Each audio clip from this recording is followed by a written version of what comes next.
Bahkan sering merasa overthinking, insecure, karena suka membandingkan diri dengan orang lain. Ini salah satu tanda kamu belum mencintai diri sendiri.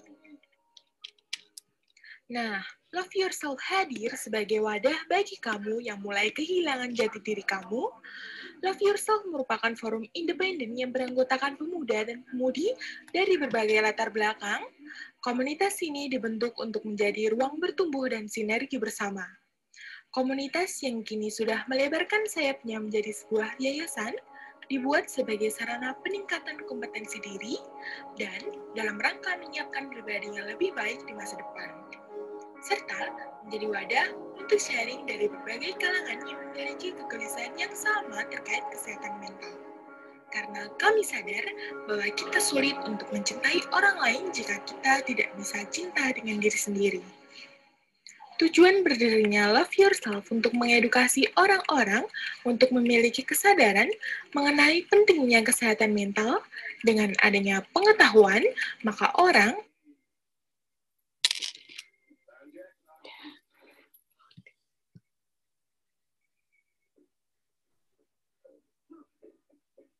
sayang banget videonya lagi buffering ya teman-teman, boleh tunggu sebentar atau mungkin disudahi saja panitia. Oke, lanjut aja ya teman-teman. Videonya tadi keren banget sih, walaupun nggak sampai terakhir ya kan. Yang setuju videonya keren, boleh kasih reaksinya dong. Aku mau tahu di sini banyak yang masih ada atau udah pergi kemana-mana nih. Jangan-jangan. Oke. Oke, Maya ya. Oke, aku mau ngingetin buat teman-teman yang nantinya akan mendapatkan peserta, itu persyaratannya yang pertama, mengisi link pendaftaran yang tentunya teman-teman semua udah isi ya kan. Yang kedua, wajib untuk mengikuti acara ini dari awal sampai akhir. Buat yang cuma mengisi link pendaftaran tapi tidak mengikuti acara ini, mohon maaf sekali, kami tidak bisa memberikan sertifikatnya. Buat teman-teman yang sudah join pada malam hari ini, dimohon untuk aktif ya teman-teman, karena bakalan ada door prize yang menanti. Pasti penasaran ya kan apa tuh door prize-nya. Nanti aku spill di akhir acara aja deh, biar semuanya pada aktif dulu. Nah, tadi tuh bener banget yang dikatain sama Kak Tasya. Kalau tema kita malam hari ini tuh super menarik karena kita akan bahas tentang overthinking. Aku yakin nih, anak seumuran aku, remaja seumuran aku, dan semua teman-teman yang ada di sini pastinya pernah dan sering ngalamin overthinking ya kan. Entah itu overthinking masalah kuliah, organisasi, keluarga, ataupun masalah percintaan ya kan, debat nih pastinya cocok banget dan menarik banget. So tentunya akan kita kupas tuntas oleh narasumber handal kita. Buat nanti pada waktu pemaparan materi, teman-teman kalau ingin bertanya ataupun masih ada materi yang dibingungkan, boleh langsung interupsi ya teman-teman, atau menggunakan fitur raise hand, atau mungkin yang kesulitan bisa langsung chat di kolom chat Zoom. Dan satu lagi, teman-teman diharapkan juga mempersiapkan catatannya, karena dari narasumber kita ini bakalan ada prakteknya secara langsung. Nggak usah berlama-lama lagi nih. Langsung aja aku akan bacain CV dari pemateri kita. Untuk panitia yang bertugas, bisa minta tolong di-share screen CV-nya.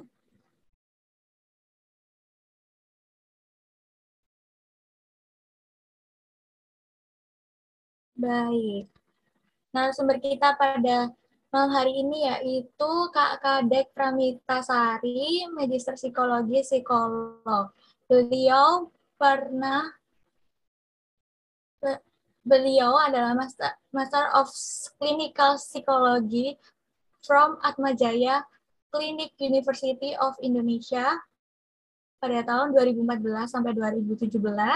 Juga Bachelor Degree Psikologi from Pancasila University dari tahun 2009 sampai 2013.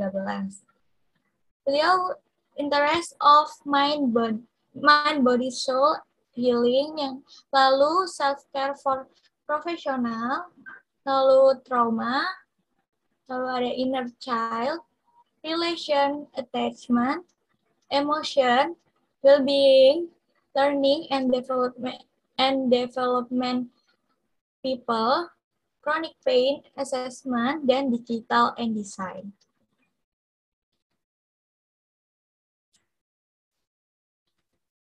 Experience, beliau adalah pernah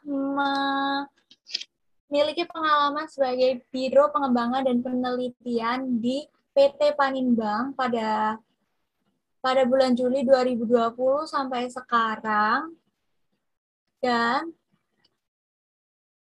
memiliki pengalaman Love Yourself Community as Psikologi pada Maret 2020 sampai sekarang, di Halodoc dari bulan September 2019 sampai sekarang sebagai Associate Psikologi, dan sebagai Staff Project Management di Paninbank bulan Oktober 2018 sampai Mei 2020, Asesor PCM Bank Indonesia Konsulat pada bulan Oktober 2018, Konselor pada bulan September 2018 sampai sekarang, Trainer Human Capital Development Program at Paninbank bulan September 2017 sampai September 2018, dan masih banyak lagi.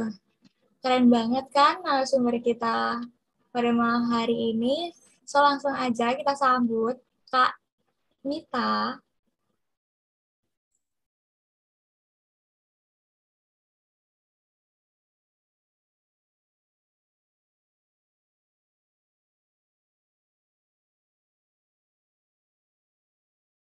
Halo Kak Mita.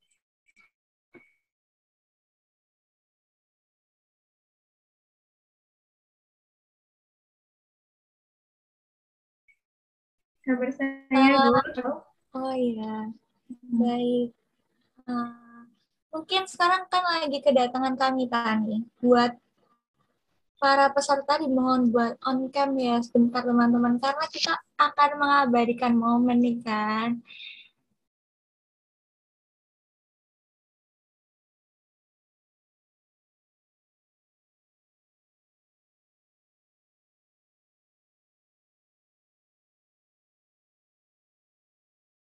Kita langsung ngasih ini di acara kali ini.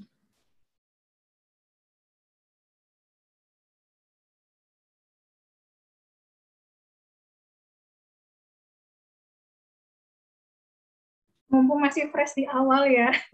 Iya kan, kalau di akhir tuh takutnya udah lemas, udah capek gitu kan.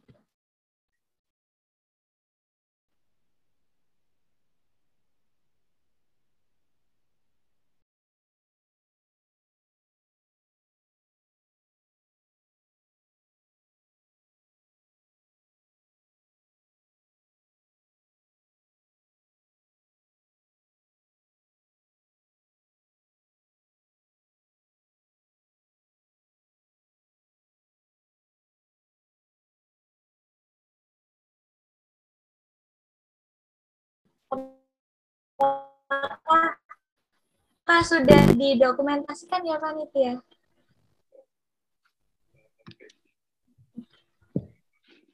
Oke, baik.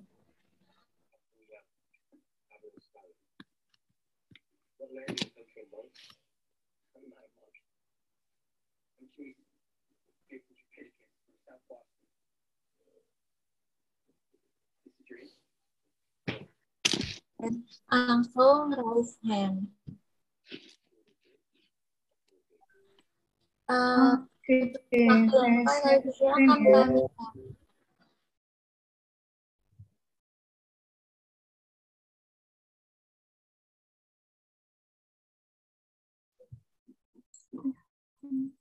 Apakah udah kelihatan Natalia?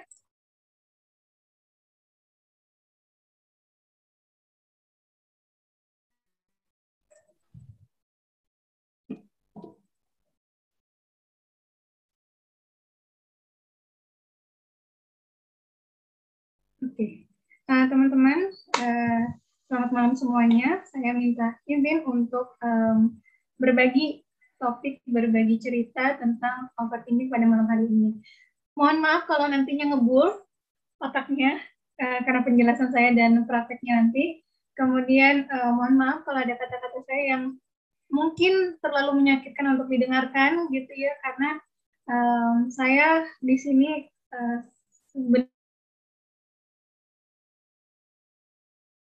lebih baik saya mengutarakan apa adanya daripada saya life psychologist gitu ya. Jadi sekolah yang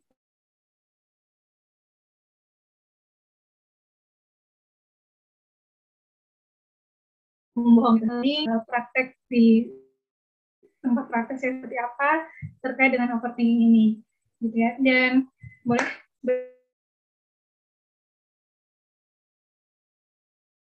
berikutnya ada 4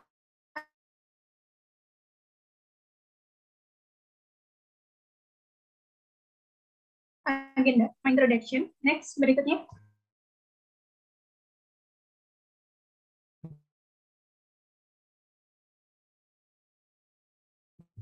Sebenarnya tentang overthinking, apa sih yang teman-teman terlintas di benak pikiran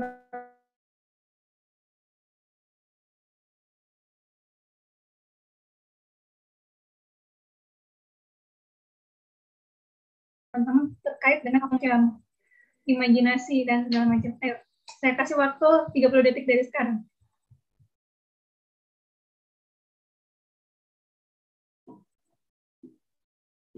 Oke, ayo teman-teman. Menurut teman-teman, overthinking itu apa? Yang terlintas di benak teman-teman tuh.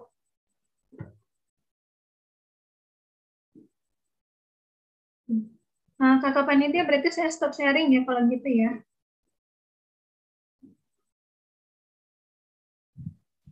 Iya, mungkin.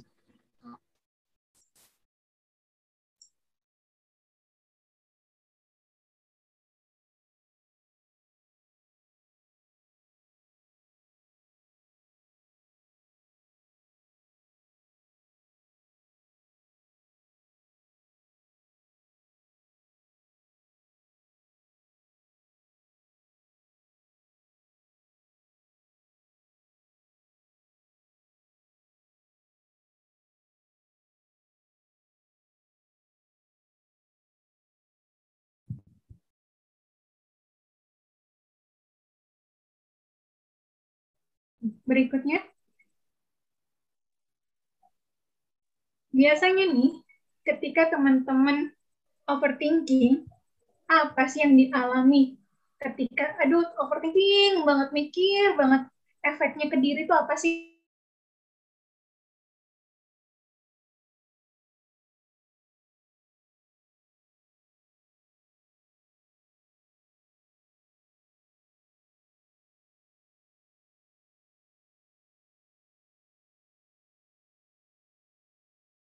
Sambil ngechat di chat box gitu ya, boleh panitia berikutnya.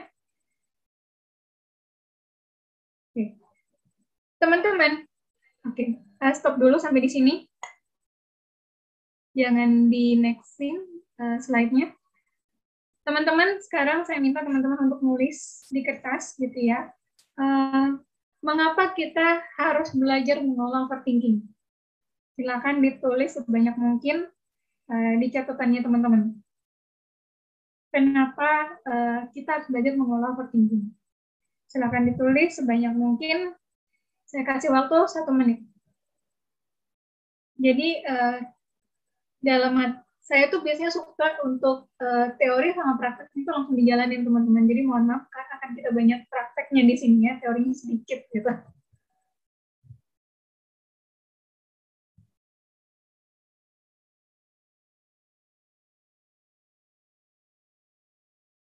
Coba diingat-ingat lagi kenapa ya kita tuh harus belajar mengolah overthinking. Emang kenapa sih? Gitu loh. Emang efeknya apa sih kalau kita harus belajar mengolah overthinking kita?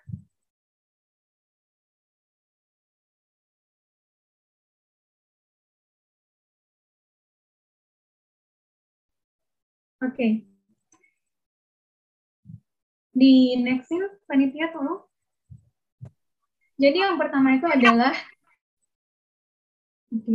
yang pertama adalah kenapa sih kita harus belajar mengolah overthinking? Karena kita menemukan diri kita tuh dalam keadaan cemas, negatif, pikiran-pikiran yang muncul di pikiran kita tuh kadang nggak sehat, nggak produktif. Yang kedua, gara-gara overthinking ini kita jadi kehilangan banyak waktu, nggak fokus kayak kata teman-teman tadi, kurang energi gitu ya, karena terlalu worry, terlalu capek dengan overthinking ini. Kemudian berikutnya,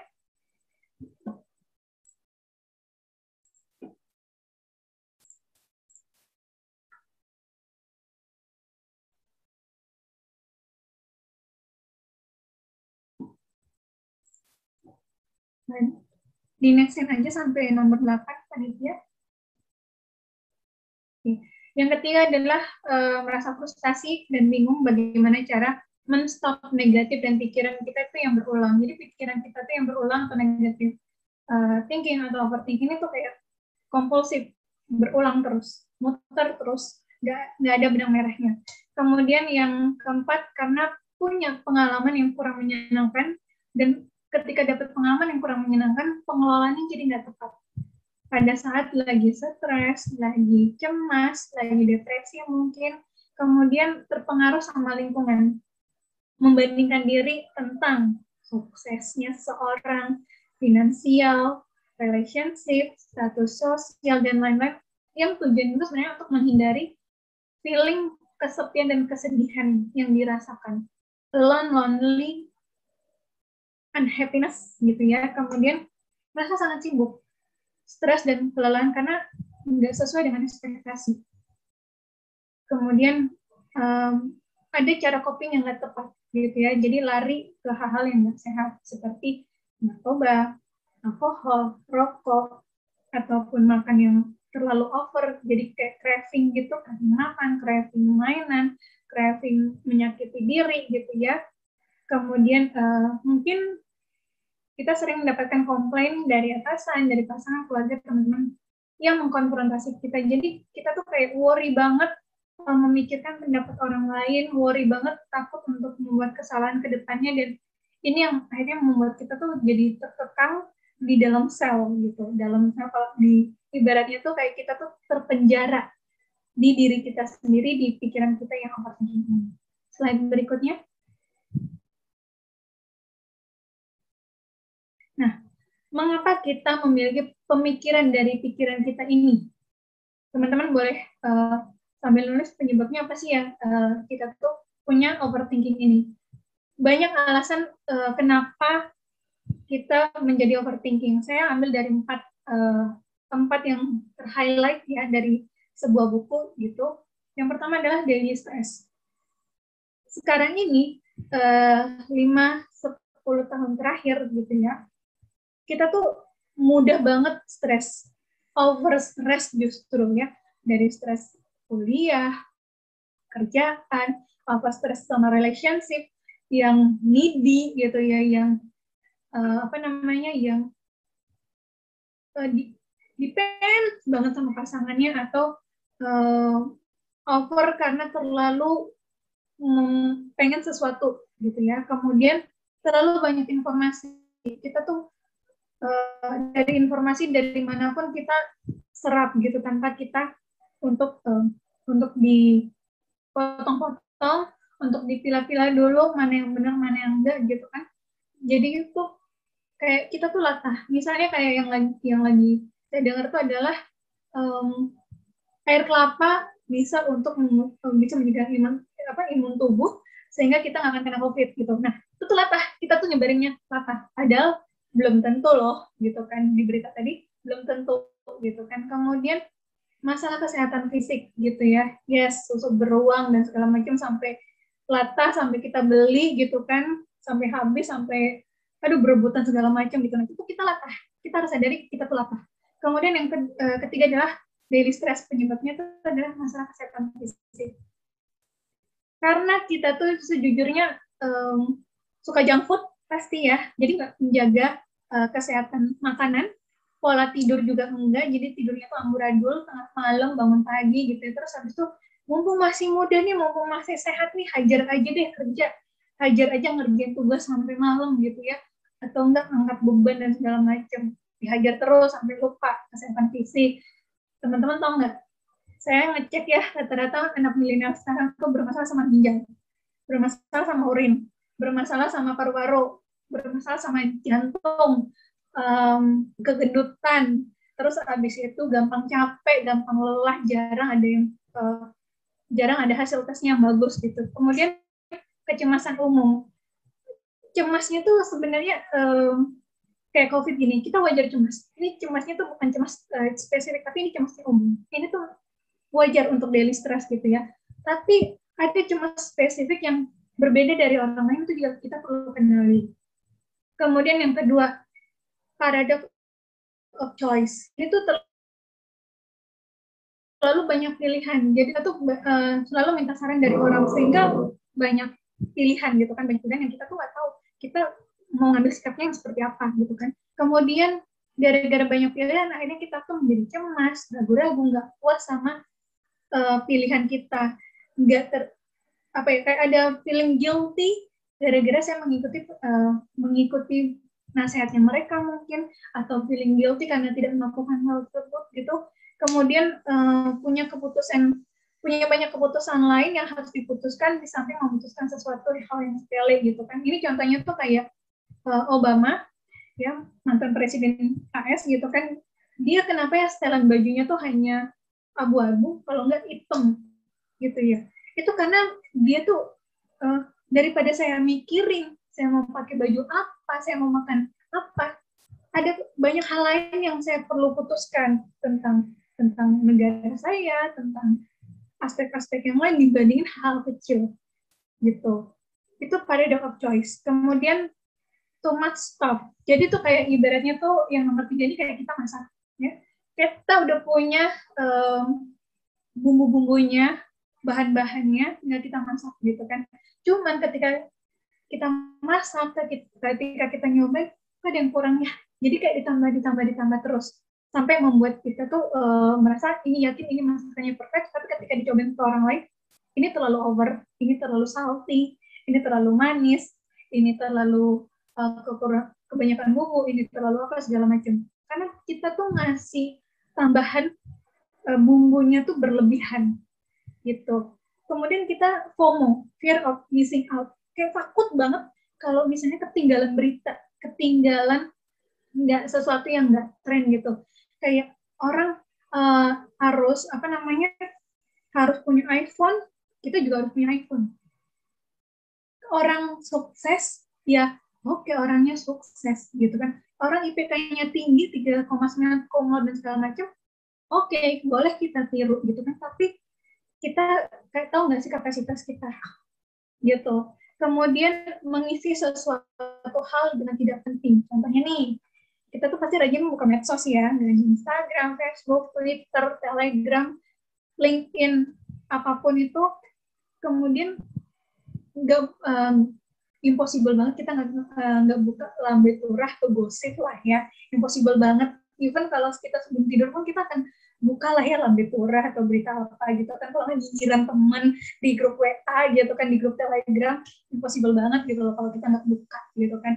Nah itu yang akhirnya kita tuh jadi kayak judging ke orang tersebut, judging akan situasi tersebut gitu ya, yang kayaknya ini tuh udah jadi kayak sesuatu yang kalau saya nggak judging, saya nggak kasih penilaian tuh kayak kurang banget gitu ya.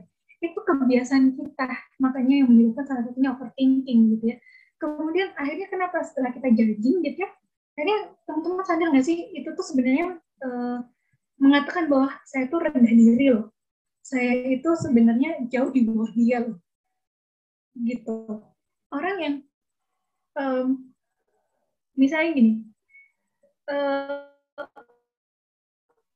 orang yang kenapa dia menggunakan narkoba, terus kita judging dia menggunakan narkoba, kan pasti banyak reasonnya ya, kenapa mereka menggunakan narkoba, kenapa mereka melakukan hal-hal coping yang tidak sehat, ya pasti banyak reasonnya di belakangnya gitu. Jadi ada orang yang kalau itu karena keluarganya broken home, jadi makanya dia wajar aja dia nakal. Nah itu judging itu yang sebenarnya kurang tepat, yang sebenarnya kalau saya boleh nilai nih teman-teman, kamu tuh siapa sih? Kamu nggak tahu kehidupannya, kamu nggak tahu ceritanya. Who are you to judge dia gitu? Emang hidup kamu lebih baik dari dia? Emang bebannya kamu lebih berat dari dia? Belum tentu gitu loh. Itu menandakan bahwa kamu tuh masih di bawah dia levelnya. Itu. Kemudian yang keempat, negative bias. Ini negative bias ini biasanya tuh udah terprogram. Udah kayak komputer, udah diprogram dengan softwarenya gitu ya. Kemudian kalau ada ancaman, sesuatu yang mengancam, itu kita akan kasih rambu merah atau tanda warning gitu kan. Dan itu padahal belum tentu warning kok sebenarnya, belum tentu itu benar-benar akan warning berbahaya. Kemudian ketika ada tantangan di depan gitu kan, belum tentu itu beneran tantangan buat kamu. Bisa aja itu sebenarnya cara yang kamu lupa untuk kamu lakukan gitu. Kemudian ini yang kenapa bisa seperti ini, karena ada belief system, ada suggestion, kemudian yang kurang tepat, yang terdoktrin dari mungkin keluarga, pola didik, lingkungan, dan segala macam. Jadi ada negative bias. Misalnya kayak teman-teman deh, mukanya jutek, itu pasti orangnya jutek gitu kan. Yang belum tentu, ada orang yang mukanya emang terbuatnya dengan jutek gitu, tapi dia belum tentu jutek loh teman-teman. Ada yang orangnya baik, lembut segala macam, belum tentu loh dia nggak jutek, belum tentu loh dia nggak kasar. Jadi belajarlah untuk ngejudging.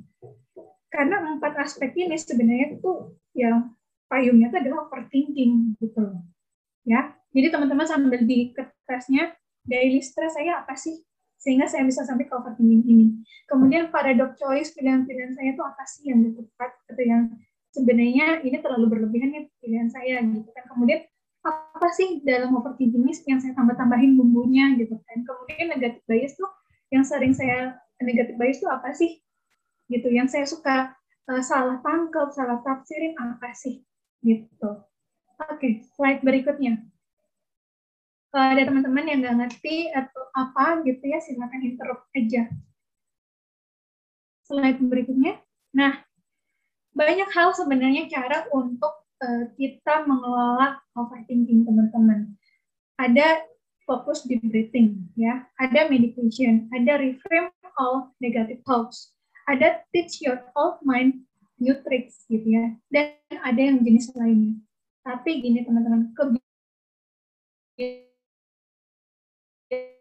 kebiasaan kita balik lagi latahnya adalah baru belajar nih meditasi, yuk ikutan.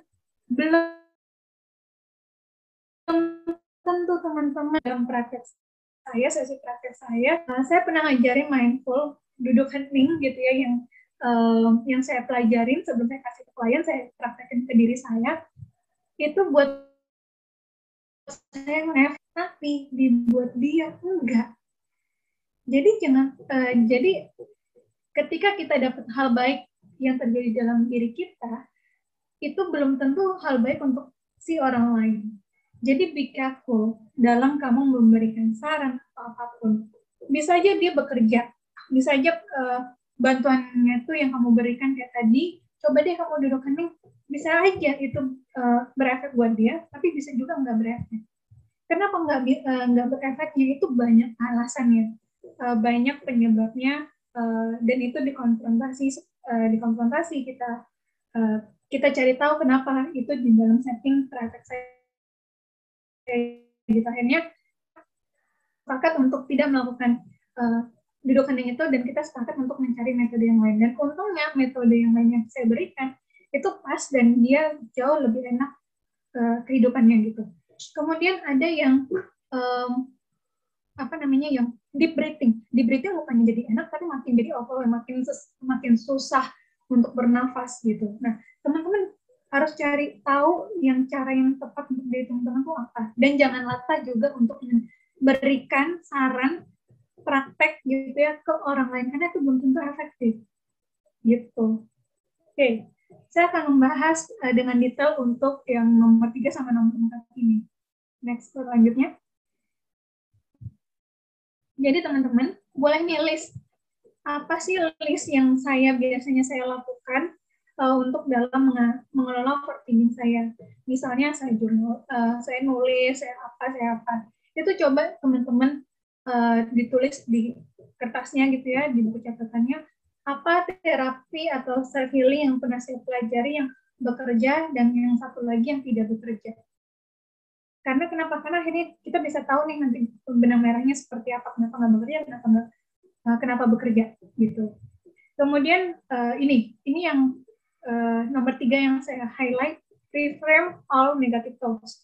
Karena gini, otak kita tuh terprogram untuk menderita secara psikologis, yaitu untuk membandingkan, untuk mengevaluasi, untuk mengkritik diri secara hebat, untuk fokus pada kekurangan kita, dan dengan cepat untuk merasa tidak puas gitu kan, dengan apa yang kita miliki, membayangkan segala macam skenario yang menakutkan, padahal itu belum tentu gitu kan. Kemudian, dan itu juga enggak terjadi gitu, itu hanya di main karena udah terprogram tadi.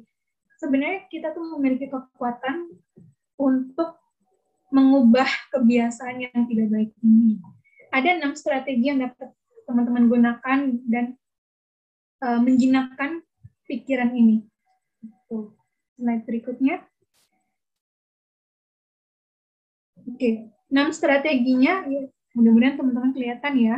Yang pertama tuh strateginya tuh adalah sebagai penonton, ya. Ibaratnya tuh kayak teman-teman nonton ke bioskop atau nonton di depan layar handphone atau layar TV gitu ya. Ini tuh badan tuh ya, itu badan kamu.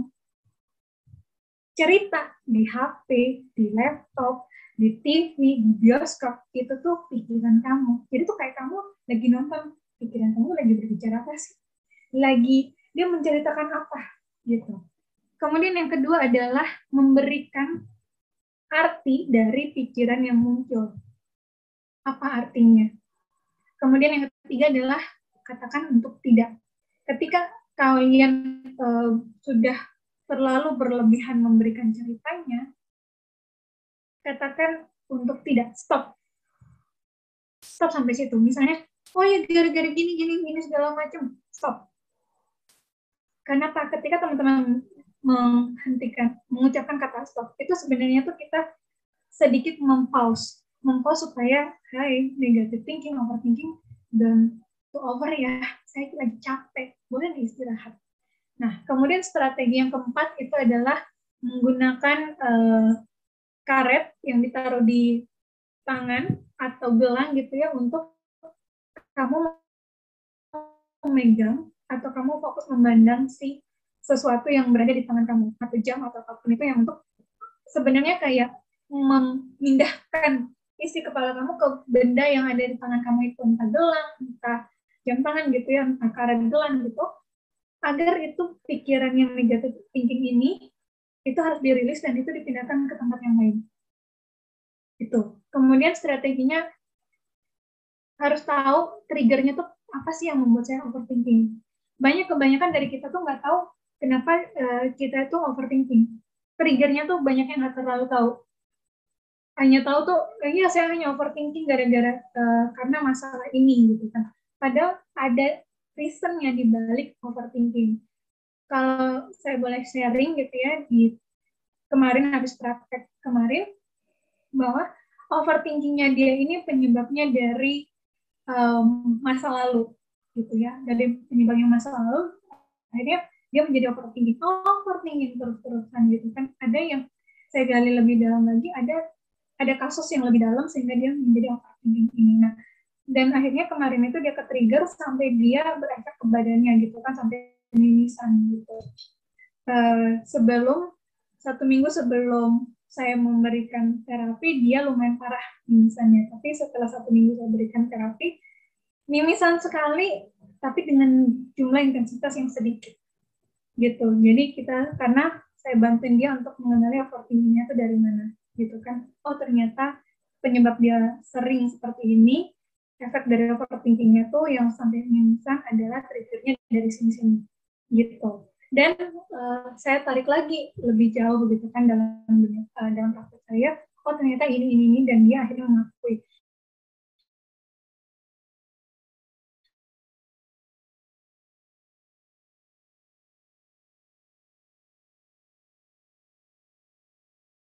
Kadang ada yang ini dan lagi saya bilang nggak bisa disamakan satu sama orang lain.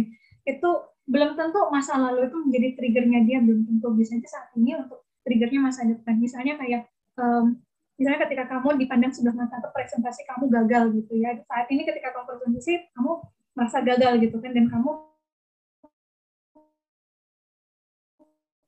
ke-trigger untuk presentasi lagi gitu kan. Kamu ke-trigger gimana caranya untuk presentasi di hari berikutnya saya akan lebih baik lagi. Itu kan biasanya anak mahasiswa tuh yang presentasi ke dosen atau ke dosen pembimbingnya atau lagi ke pengujinya tuh kan biasanya ada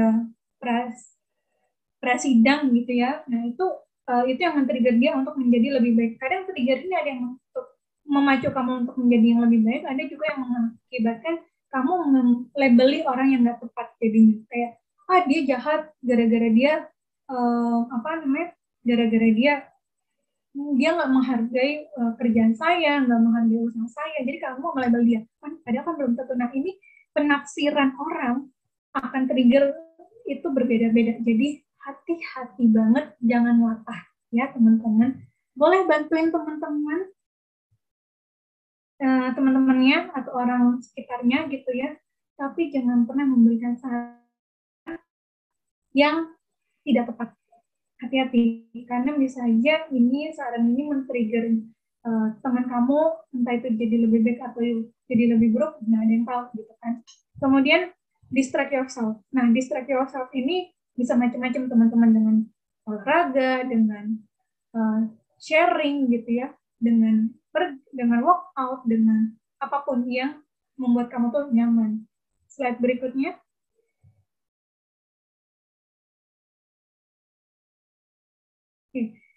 Yang nomor 4 yang saya pilih adalah it's all your old mind, new tricks. Jadi tuh kita men-challenge pikiran kita dan mereplace-nya itu. Kita belajar untuk menginterupsi pikiran kita dan belajar untuk melepaskannya. Pemikirannya kita tuh biasanya tuh lebih-lebihin teman-teman. Enggak. Bukan yang apa sebenarnya gitu. Dan pikiran yang kita lebih-lebihkan itu bukan imajinasi kita, bukan kebenaran secara menyeluruh gitu. Contohnya, ketika presentasi gagal gitu ya, dilihat banyak orang, ya memang pasti malu dong. Kita harus mengakui bahwa kita malu gitu kan, karena presentasi kita gagal. Tapi nggak perlu juga mengatakan dengan nambahin bumbu tadi gitu ya, saya pecundang, saya nggak pernah bisa melakukan sesuatu dengan benar. Nah, ini ini menyadari bahwa itu tuh nggak sebenarnya benar gitu. Pada saat presentasi saat ini mungkin kamu nggak bagus, tapi di presentasi sebelumnya kan kamu pernah bagus. Ya dong, bukan berarti yang kamu jelek hari ini tuh berarti kamu menilai hari-hari kamu, kehidupan kamu tuh nggak bagus gitu. Nah itu jadi kadang tuh kita menilai hari ini nggak bagus, selamanya nggak akan bagus gitu. Jadi melebih-lebihkan. Kemudian melakukan banyak hal dengan baik dan telah berhasil, peristiwa yang positif itu mungkin kita sering lupakan. Jadi kita suka lupa menghargai hal-hal kecil baik yang pernah kita lakukan dan kita apresiasi ke diri sendiri gitu nih. Banyak yang lupa untuk mengatakan pada diri sendiri good job. Kalau saya biasanya bilang good job Mita, stay healthy gitu ya. Oke, kamu salah di sini, is it okay gitu kan, nggak apa-apa, today is today, besok ya besok gitu, yang lalu ya udah berlalu gitu. Kemudian don't to try to have set blaming ke diri sendiri gitu, bahwa saya nggak pantas untuk mendapatkan apresiasi dan segala macam. Jangan, ketika ada orang memberikan apresiasi positif kepada kamu, itu ucapan terima kasih di luar motifnya seperti apa, gitu ya. Karena yang overthinking salah satunya itu adalah suka berpikiran yang paranoid, yang enggak, dia mengucapkan terima kasih kepada saya pasti ada maunya, gitu. Jadi ketika ada orang baik, ya udah terima sampai baik. Selepas dia nanti ada ujung di belakangnya, ya udah itu biarin urusan lain gitu loh. Tapi teman-teman tuh menyadari bahwa ketika teman-teman dikasih sesuatu yang berharga, ketika dikasih pertolongan, ketika dikasih apapun yang baik gitu ya, memori baik yang terekam, itu dihargain. Nggak perlu ditambahin, pasti dia ada mau stop, itu digunting ya kalau bisa. Tuh. Kemudian pengingat positif bahwa siklus pemikiran negatif ini tuh nggak selalu akan terjadi, dengan catatan kalau kita mau menambahkan bumbu-bumbu yang positif tadi, gitu. Slide berikutnya.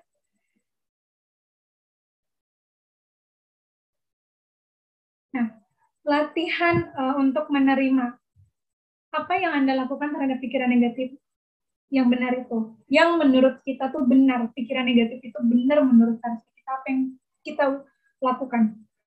Apakah kita akan eksekusi, ataukah itu hanya sekedar pemikiran, itu hanya sekedar imajinasi kita. Kemudian bagaimana cara kita mengatasi saat ketika ada alasan yang sah terkait atau alasan yang menunjang bahwa itu tuh pikiran negatif gitu, kayak orang minta bantuan kepada kita, pasti ini ada maunya, nah ada maunya karena ada pengalaman sebelumnya seperti itu menguatkan emosi pikiran negatifnya tuh, pasti ini ada maunya. Padahal kan belum tentu, gitu kan. Jadi kayak udah ada judging, udah ada label sendiri. Dan yang jeleknya lagi adalah banyak orang mengatakan bahwa untuk menghentikan negative thinking itu adalah dengan positive thinking. Itu tuh prosesnya jumping, teman-teman. Jumping banget. Itu kayak ada di kutub A sama kutub B. Tengah-tengahnya tuh nggak tahu sebenarnya tuh seperti apa harusnya, jembatannya ini seperti apa dari A ke B gini kan. Padahal di tengah-tengahnya itu adalah kita menerima apapun yang kita pikirkan, apapun yang kita rasakan saat itu valid. Itulah jembatannya antara kutub A sama kutub B. Jadi nggak bisa kita langsung negatif, habis itu kita positif. Oke, misalnya kayak kamu habis ditegur, kamu habis dipermalukan sama dosen kamu gitu kan, atau sama atasan kamu gitu, kamu langsung bilang, is it okay, Mita, itu memang sama kamu, nggak apa-apa. Nah, itu tuh sebenarnya nggak boleh. Jadi ketika kamu memang marah, ya akui kamu marah. Ketika kamu ada pemikiran jahat tentang dia, akuin aja. Jangan pernah ditahan, yang di blok gitu ya, karena semakin kamu ngeblok pikiran kamu tentang orang tersebut di saat situasi itu memang lagi sedang terjadi gitu kan, ya kamu harus mengakui bahwa iya aku marah, iya aku merasa malu, iya aku dihina, iya aku benci dia, iya aku melabel dia negatif. Itu jembatannya adalah berani mengakui dan menerima apa yang kamu rasakan dengan valid. Jadi jangan pernah bilang bahwa untuk mengurangi negative thinking atau overthinking adalah dengan positive thinking. Itu cara yang jumping. Makanya nggak akan pernah berhasil orang yang overthinking ditutupi dengan positive thinking yang ada nanti kayak tong sampah gitu ya, badan tuh kayak tong sampah, dikasih sampah akhirnya meledak, udah nggak sanggup lagi gitu. Kemudian berikutnya,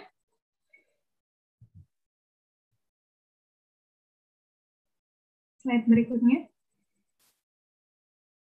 Nah, kemudian ada cara-cara lain yang bisa dilakukan, take mindful action. Mindful action ini bukannya apa ya, mindful tuh here and now ya teman-teman. Mungkin teman-teman udah tahu, udah pernah baca gitu kan, yang benar-benar teman-teman nikmati dan rasakan dan fokus di saat itu juga gitu. Misalnya ketika lagi nulis, lagi journaling tentang apapun pikiran kita, ya fokus di situ gitu. Mau ada tambahan nanti di depannya atau di sampingnya, di belakangnya ada minuman, ada snack, ada ciki gitu kan, ada musik dan segala macam. Coba usahakan untuk fokus, tuangkan ke dalam satu agenda yang teman-teman lakukan. Kalau workout, kalau misalnya lagi nge-gym, udah nge-gym dengan satu alat tersebut, baru pindah gitu. Kemudian ini cara-cara yang bisa teman-teman lakukan dan teman-teman cari sendiri. Saya bagusnya apa ya? Saya booster, kalau saya bilang sekarang tuh booster saya untuk mengelola si overthinking itu apa? Apakah dengan olahraga, dengan belajar dari public figure atau profesional kesehatan, atau belajar tentang cara kompleks problem itu seperti apa dan segala macam. Kemudian ini yang set worry timer. Jadi ketika kita lagi overthinking, kita tuh mungkin bisa belajar untuk men-set time. Atau ketika kita lagi dalam posisi yang tidak nyaman, yang lagi overwhelmed atau lagi down banget gitu ya, itu kita bisa set time untuk merilisnya. Jadi saya pernah ketika saya lagi kesel, lagi marah, lagi down gitu ya, saya pergi dari ruangan kantor gitu, saya akan pergi. Saya lebih memilih toilet karena itu tempat safety saya untuk merilis emosi gitu kan. Karena itu di area publik gitu kan. Kalau di rumah ya pasti di kamar gitu kan. Saya merilis di sana dengan waktu yang cukup lama, sekitar 7 menitan. Saya ngasih diri saya rilis, go ahead Mit, apapun yang kamu mau pengen ceritain, pengen tuangin, pengen rilis, go ahead untuk dilakukan. Dan saya teriak di dalam toilet itu, tapi teriaknya nggak kedengaran sih, cuma gitu kan.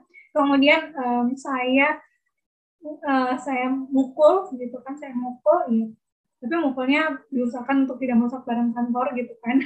Kalau misalnya lagi di rumah, kamu bisa mukul bantal kamu gitu kan, tapi jangan pernah mukul ke area benda keras karena itu akan merusak badan kamu. Jadi boleh ke boneka misalnya atau ke bantal gitu. Kenapa saya bilang boleh? Ini tuh sebagai bentuk perilisan ketika kamu tuh udah nggak kuat dengan overthinking kamu, ketika kamu udah nggak kuat dengan perasaan kamu yang sangat-sangat down, yang sangat-sangat lagi ekstrim, lagi memang harus dikeluarkan. Jadi boleh set timernya gitu. Set timernya ini perlu dilatih sih teman-teman. Kalau saya biasanya, oke, Nita kamu boleh worry, boleh kamu rilis, boleh kamu overthinking selama 5 menit. Jadi selama 5 menit itu dilepasin. Habis itu oke, Nita ada lagi yang kamu pengen kamu rilis, kalau enggak ada, sekarang go back ke manapun, misalnya kembali ke meja kerja atau kembali ke kerjaan atau kembali kemanapun gitu teman-teman. Jadi gimana sih cara membuat timer kayak gini? Jadi dilatih. Saya pun awalnya susah, tapi akhirnya lama-lama bisa juga gitu. Slide berikutnya. Izin interupsi kami Pak. Ini ada bertanya lewat chat. Dari Kak Desa. Apa memiliki sixth sense atau semacam gift bisa dikatakan overthinking ketika diberi pertanda deg-degan, nafas pendek, sampai bingung kira-kira kejadian apa yang terjadi. Lalu bagaimana mengendalikannya itu? Oke. Untuk Kak Desa Skarwani, apakah sixth sense ini bisa dikatakan overthinking? Belum tentu. Ya. Overthinking ini kalau dilihat dari budaya, dari culture-nya Indonesia mungkin ada bedanya. Ada orang yang beda, ada yang punya sixth sense, ada yang memang pure murni dengan overthinking. Nah ini perlu dianalisa lebih jauh. Seberapa benar dia punya sixth sense gitu. Karena yang saya dikasih tahu sama orang gitu ya, bahwa orang yang punya sixth sense itu tidak boleh untuk mengungkapkan apapun. Even ketika dia tahu ada sesuatu apa atau akan terjadi apa atau dia merasakan apa, itu nggak boleh ngomong. Terus habis itu orang yang punya sixth sense beneran adalah ketika di suatu tempat ada kejadian apa yang dulunya itu pernah terjadi ratusan tahun yang lalu atau gimana, dia baru pertama kali datang ke sana dia langsung tahu gitu. Jadi dan nggak bisa disamakan antara overthinking karena pure murni overthinking sama overthinking yang karena punya sixth sense. Ini harus digali lebih dalam dengan profesional yang tepat, dan kita harus ngecek juga budayanya gitu. Kalau misalnya overthinking, penyebab overthinking saya lepaskan ya dari budaya yang punya sixth sense gitu ya, atau individu yang punya sixth sense maksudnya, pasti overthinking efeknya ke kita tuh pasti akan deg-degan, akan nafas pendek, akan kayak ngerasa tuh kayak deja vu gitu ya, mungkin apa saya pernah ya seperti mengalami tempat ini. Nah itu yang biasa saya lakukan adalah ketika saya merasakan feel yang seperti ini, saya akan tulis, saya akan membuat catatan untuk diri saya sendiri gitu. Jadi ketika saya mengalami kejadian yang mirip gitu ya, saya cek apakah ini benar overthinking, apakah ini dijangkau, atau ini belum pernah saya alami. Jadi itu saya punya riwayat ceritanya gitu. Oke. Nah, di layar teman-teman ini itu biasanya itu banyak perempuan ya, kebanyakan perempuan yang suka overthinking gitu ya, overthinking tentang pacarnya, kalau nggak dibales tuh wah pasti pacarnya tuh lagi selingkuh gitu kan, atau cuek lah kalau misalnya sama dosennya tuh, kalau bukan anak kesayangannya tuh kayaknya untuk anak yang biasa-biasa itu kayaknya nggak diistimewakan. Kemudian habis itu kalau yang udah punya relasi ataupun yang lagi macam-macam gitu kan, kayak temen gue hidupnya bagus-bagus aja, gue kok kayak gini-gini aja gitu kan. Terus gue kayak mikir macam banget, apa penuh banget mikirnya, aduh kok kayaknya hidupnya tenang ya, enak banget ya, kayak di media sosial tuh kayaknya hidupnya bagus belum tentu. Teman-teman media sosial kan fake ya, by the way ya, jarang ada yang asli loh, by the way teman-teman, itu fake semua teman-teman. Jadi be careful ya, apa yang teman-teman lihat itu belum tentu asli dan benar gitu. Jadi apa yang kamu pikirkan ya dengan kamu lihat di lapangan itu berbeda. Nah, what I think dan what I say ini biasanya terjadi ketika kita presentasi sama dosen, presentasi ke umum gitu ya, atau ke teman-teman. Wah, di pikiran kita tuh udah punya nih skema penjelasannya, udah punya notes-notesnya gitu kan. Tapi yang ternyata cuma satu kata yang keluar. Karena saking cemasnya, saking udah dialihkan sama si overthinkingnya, jadi udah cuma satu kata aja yang diutarakan. Makanya teman-teman, bagi yang untuk mahasiswa gitu ya, untuk lagi presentasi atau di akhir atau gugup gitu ya ketika final presentation gitu kan, teman-teman wajib untuk mengenali lebih dalam presentasi kamu. Dan ketika kamu worry untuk cerita ke pasien ya atau ke orang gitu ya, don't worry untuk merasakan salah. Karena kebiasaan kita tuh adalah kita takut salah, sehingga kita tuh overthinking. Padahal kita tuh perlu salah untuk kita belajar dari kehidupan kita. Karena kenapa ya orang tuh banyak takut membuat kesalahan? Karena pertama, menjatuhkan harga diri. Ya, karena memperbaiki nama baik itu sangat susah. Betul. Tapi kita kalau nggak pernah salah, kita nggak akan tahu gitu. Dengar orang yang pernah melakukan salah sama kita melakukan kesalahan sendiri itu berbeda feel-nya. Gitu teman-teman. Saya pernah bilang bahwa saya mengatakan bahwa saya orang yang sombong. Itu sebelum saya berani mengatakan saya orang gitu, saya harus mengakui bahwa saya itu sombong gitu. Dan oke, saya sombong karena gini-gini segala macam, dan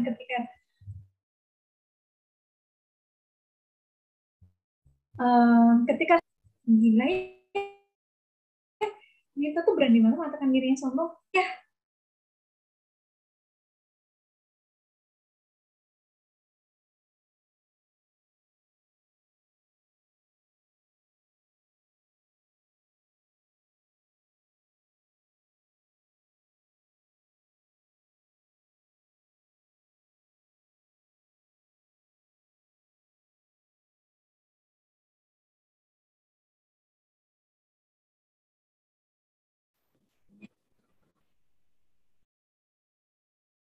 Seperti yang Kakak bilang, buat kita jadi dendam karena nggak terselesaikan amarah kita ke orang tersebut. Gimana nih, Kak? oke. Gini, saya dulu pernah jadi orang dendam banget, teman-teman. Pengen balas dendam banget ke orang-orang yang udah nyakitin saya. Pengen banget. Nggak bohong gitu. Saya pernah pengen benci, pengen doain orang itu jauh lebih mendapatkan penderitaan dibanding saya gitu kan. Gara-gara gara-gara segala macam hal gitu. Pernah banget, teman-teman, nggak bohong gitu. Even saya seorang psikolog gitu ya, saya akan mengakui bahwa saya pernah punya dendam ke orang gitu kan, dan itu akhirnya menggerogoti saya menjadi tidak sehat gitu.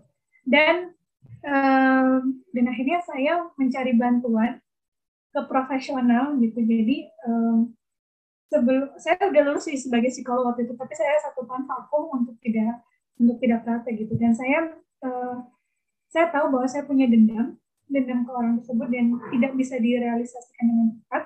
Akhirnya waktu itu saya diajarkan untuk rilis. Rilis itu adalah kalau kamu pengen mukul, pukul. Boleh ke bantal. Yang dia selalu bilang adalah jangan pernah kamu lakukan itu di depan orangnya. Kenapa gitu? Itu nggak dijelasin waktu itu kenapanya. Saya mencari tahu gitu kan. Tapi sebelum saya bilang kenapanya nggak boleh, dia cuma bilang gini, kalau kamu apapun yang kamu rasakan, pengen marah, pengen caci maki orang tersebut, dan itu tidak kamu tolak, tidak kamu denial, dan kamu lepaskan sejujur-jujurnya, itu akan lebih baik. Bisa juga kenapa harus ke bantal, karena kebanyakan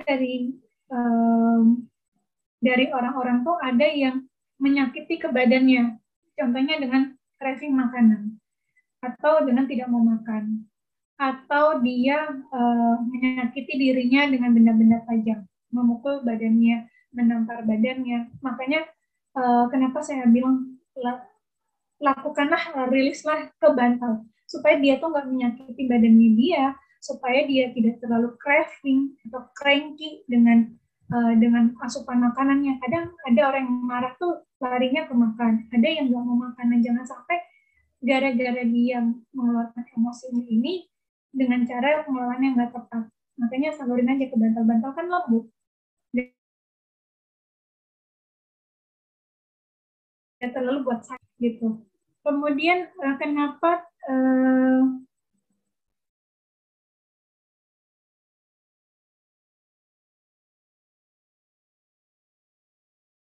karena kita bisa men-trigger orang lain dari pikiran kita, dari kata-kata kita, sama dari pikiran mereka. Kenapa orang itu jahat sama kita? Itu yang saya pelajarin adalah ada unfinished business, ada hal yang belum selesai di dalam dirinya yang ke-trigger sama kita. Entah itu dari pikiran, entah itu dari kata-kata kita, entah itu dari ekspresi muka kita gitu loh, entah dari perilaku kita. Teman-teman, saya gini, saya kemarin tuh dikatakan muka saya itu muka galak gitu. Muka saya itu muka galak.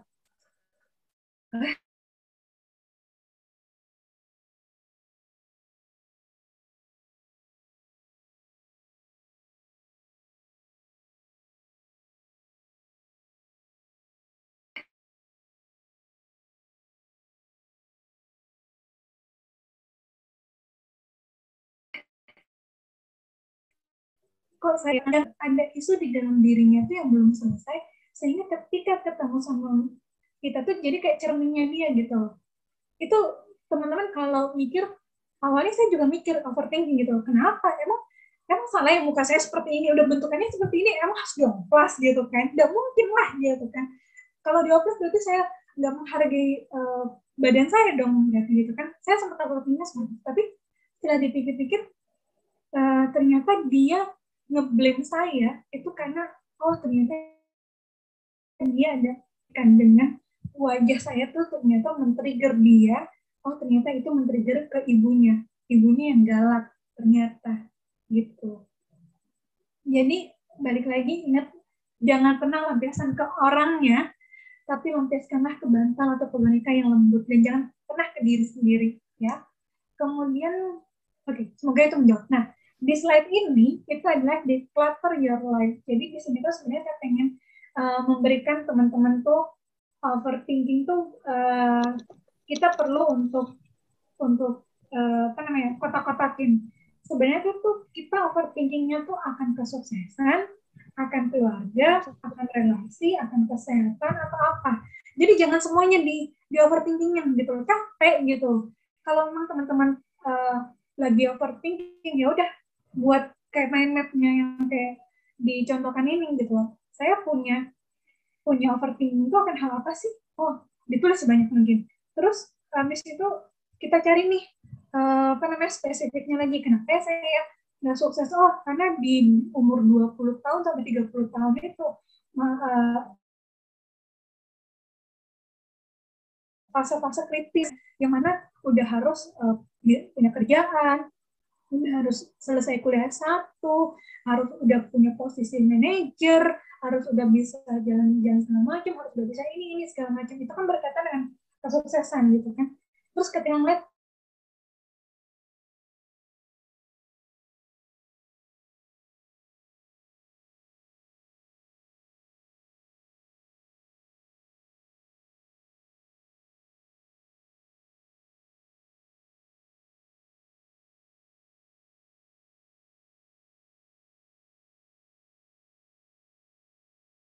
kenapa kamu bisa sampai nggak sesukses itu ya kamu cari tahu dong. Misalnya kuliah saya males, kuliahnya angkat-angkatan, IPK biasa-biasa aja. Ada yang IPK-nya tinggi tapi susah dapat kerja ya karena kamu terlalu fokus kerja.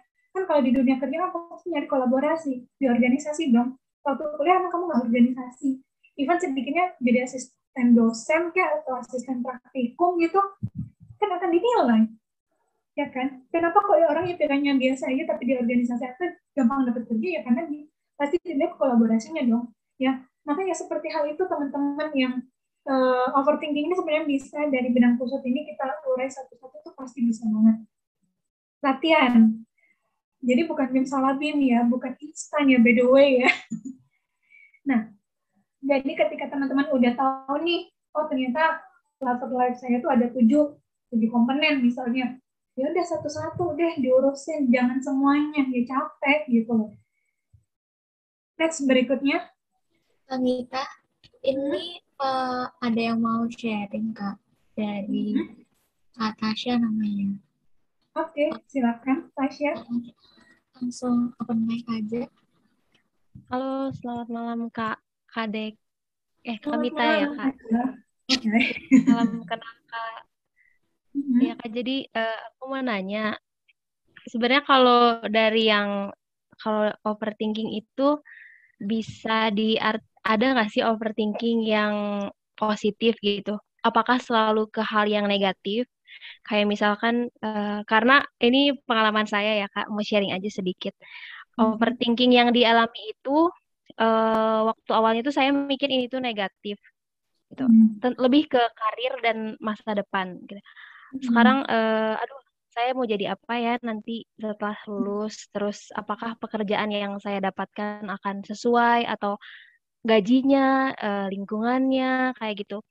Itu tuh mungkin beberapa waktu sempat selalu terpikirkan dan sempat mengganggu aktivitas gitu, kayak jadi nggak semangat, terus pokoknya nggak bagus lah apa yang dirasain itu Kak. Terus sampai suatu hari saya mikir bahwa sharing juga ke orang bahwa apa yang saya pikirkan itu tuh bukan overthinking, mungkin kamu salah menyimpulkan. Kalau misalkan kita memikirkan masa depan, mungkin itu bagiannya kayak kita care ya Kak terhadap masa depan, kita peduli gitu. Pengen, oh karena apa yang saya pikirkan berlebihan itu adalah masa depan yang tentunya orang juga pengen setiap orang tuh masa depannya bagus gitu Kak. Gitu Kak. Jadi setelah gitu sih Kak, antara ada nggak overthinking itu apakah selalu negatif atau sebenarnya ada yang positif gitu. Itu sih Kak pertanyaannya. Dan kalau boleh sharing sih setelah saya bergumul dengan ke-overthinkingan ini, ada hal yang cukup membantu gitu, solusi yang membantu bahwa sebenarnya kuncinya itu adalah bersyukur dulu sih kalau yang saya alami. Bersyukur dan benar tadi kata kakak, jangan membandingkan kehidupan kita dengan orang lain. Apalagi di sosial media yang kadang mendistract pikiran kita, pencapaian dia udah tinggi gitu ya di luar sana, sedangkan kita masih segini-gini aja. Terus setelah itu, poin kedua setelah bersyukur adalah pilih orang yang tepat untuk sharing. Karena bagi saya pribadi, setelah saya sharing apa yang jadi masalah di dalam diri saya atau saya merasa ada yang gak nyaman, itu tuh membantu banget. Atau kalau mungkin teman-teman semua di sini ya ngerasa malu untuk sharing, bisa journaling yang nulis, mengungkapkan isi hati dan pikiran gitu. Terus ada juga poin yang penting itu buang hal-hal negatif di alam bawah sadar gitu. Itu sih. Jadi eh,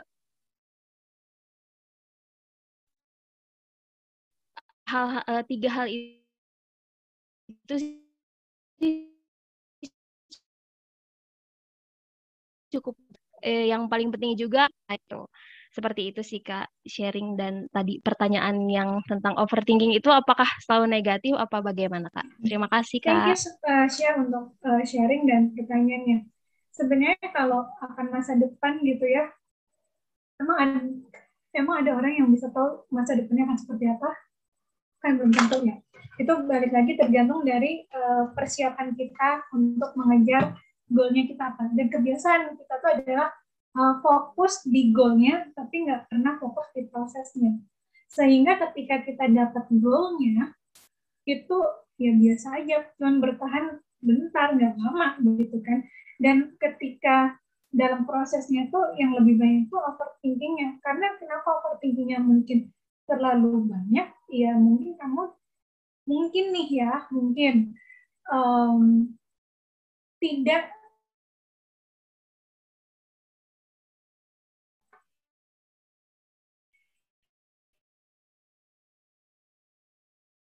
dan bisa ke positif ya. Gimana ya, overthinking itu kalau dibilang positif, saya belum pernah nemu. Ya. Yang ada adalah dari overthinking ini misalnya ada pengalaman presentasi yang gagal, dan dari mungkin gara-gara itu saya mencoba untuk menjaga image saya jangan sampai jatuh lagi, dan mikirnya itu adalah overthinking, fokus untuk membuat yang terbaik atau perfect gitu ya, sehingga saya tidak mengalami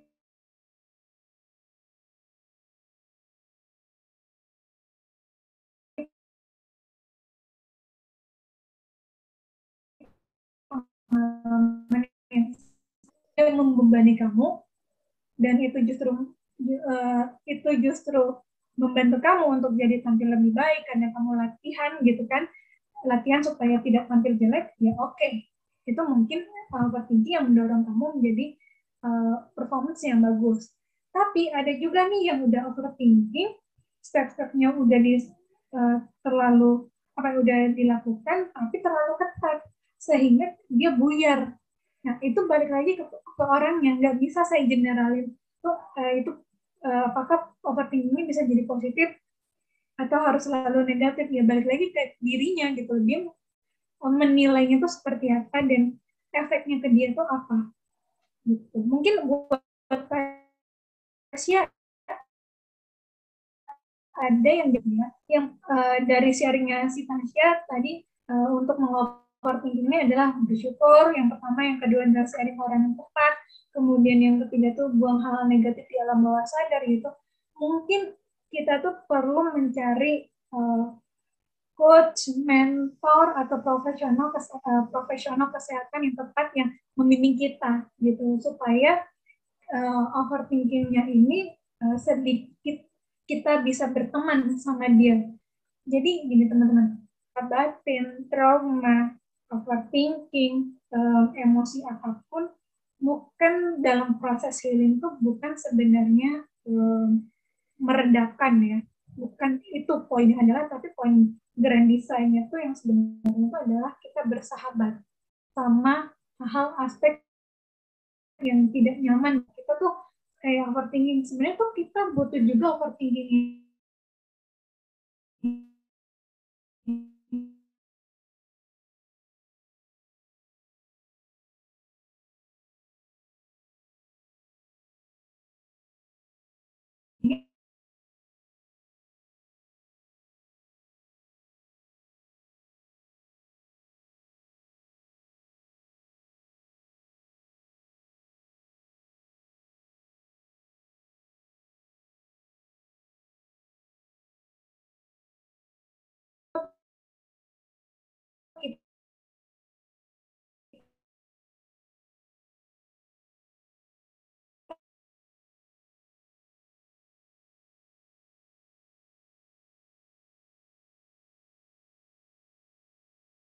Kita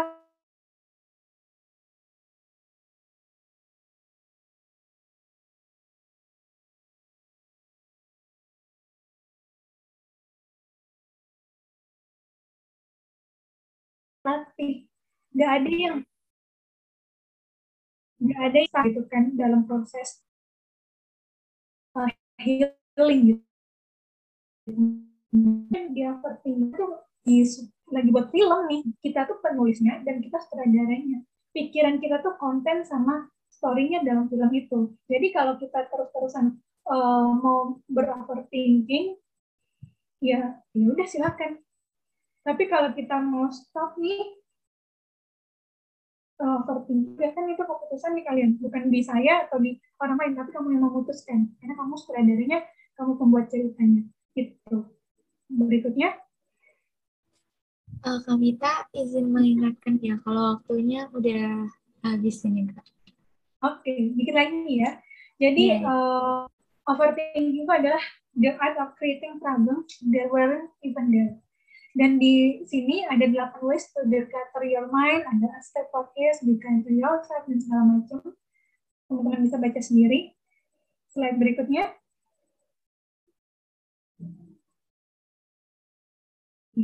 Thank you. Jadi mudah-mudahan sharing saya tadi, berbagi pengalaman itu mudah-mudahan cukup membantu. Saya nggak tahu apakah itu cukup membantu atau jadi justru mendrainase pikiran kalian teman-teman. Saya nggak tahu. Mudah-mudahan bermanfaat dan bisa terbantu. Tapi kalau nggak terbantu ya mohon maaf juga gitu ya. Karena memang sesinya untuk overthinking itu memang kalau di dalam proses saya lebih berat prosesnya dibandingin dengan webinar yang seperti ini. Dari saya selesai. Ke Natalia, saya kembalikan ke Natalia. Terima kasih banyak Kak atas sharingnya, sangat membantu kita ya buat nyelesain masalah-masalah overthinking kita ya. Oke, semoga solusi dan ilmu yang kita dapetin tadi pastinya berguna banget buat teman-teman, buat ceritanya juga. Oke, kan tadi di awal aku bilang nih teman-teman bakalan ada door prize buat teman-teman yang udah aktif bertanya. Langsung aja aku spill siapa aja pemenangnya. Peserta teraktif yaitu ada 3 pemenang. Yang pertama Kak Tasya, dan yang kedua Kak Desak Sekarwangi, yang ketiga ada Kak Gabriela Natasha. Selamat kepada para pemenang, dan hadiahnya yaitu free counseling dari LYS, Love Yourself Indonesia. Nanti aku akan tulisin atau panitia akan tulisin kontak personnya di bawah.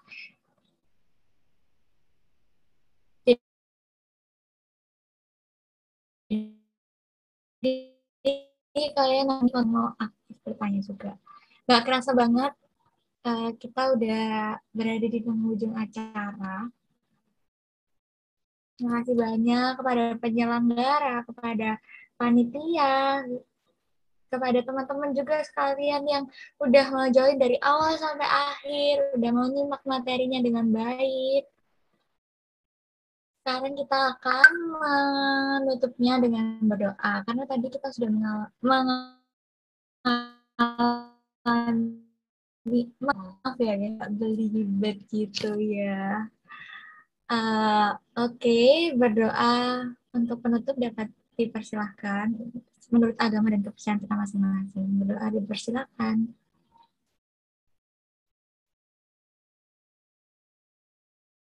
Berdoa dapat dicukupkan. Baik, itu sudah dituliskan di chat Zoom. Untuk redeem hadiah bisa kontak langsung via WhatsApp ya teman-teman. Nomornya sudah tertera juga, jangan sampai kelupaan nge-screenshot atau nge-save nomornya. Oke, aku Natalia Putri sebagai Master of Ceremony pada malam hari ini mohon pamit undur diri dan mohon maaf bila ada banyak kesalahan kata atau hal-hal yang kurang berkenan. See you guys. Sampai jumpa di next. Semoga sehat-sehat terus.